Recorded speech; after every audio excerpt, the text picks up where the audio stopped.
Welcome to this musculoskeletal ultrasound series. I'm Dr. Gautam Das from Daradia, the pain clinic. Here, we'll be posting some of the very important musculoskeletal structure seen under the ultrasound.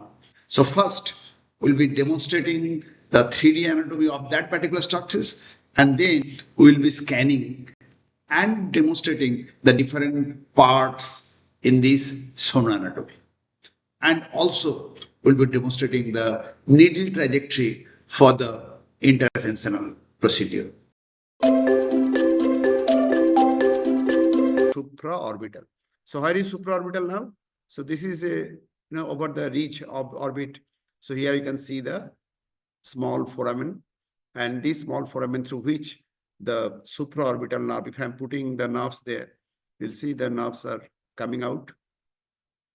See, the nerves is coming with this supraorbital, this is supratrochlear.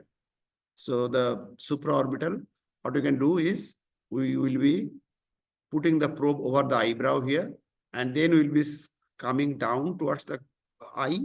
And once we'll see that there is a break in the bone, that means that is the foramen. And we can sometimes get a pulsation, sometimes pulsation may not be visible. But once you are seeing this foramen, you put your probe. I told you cryo is the choice there. Or if you wish to give the dextrose injection, local anesthetic steroid injection is nowadays obsolete, but still if you wish to give there, you have to give around the foramen. So I'll be putting my probe over the eyebrow, and I'll be just searching for the break in the bone. So that break of the bone will be the supraorbital foramen through which the nerve is coming out. So I'm putting the aspect marker on the lateral side. That means left-hand side of the screen is your lateral side of the screen.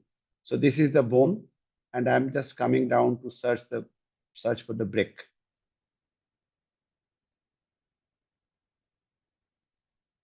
Okay, so that is the break. And you can see the pulsations also. Most of the times you'll be getting pulses. Increasing it. So this nerve is not seen here, but blood vessel is seen most of the time. So that is the blood vessel. And your needle should come mostly, I prefer to come from the lateral to medial like this, and we'll be blocking that. I do the cryoneurolysis. The videos are there in your YouTube channel as well. So you just see how we are doing it. Cryoneurolysis is the choice. You cannot do the radiofrequency ablation there because these are having the important sensory component, and you cannot block it by the radiofrequency ablation. Only choice is either you give the local anesthetic steroid, or you can give the cryoneurolysis.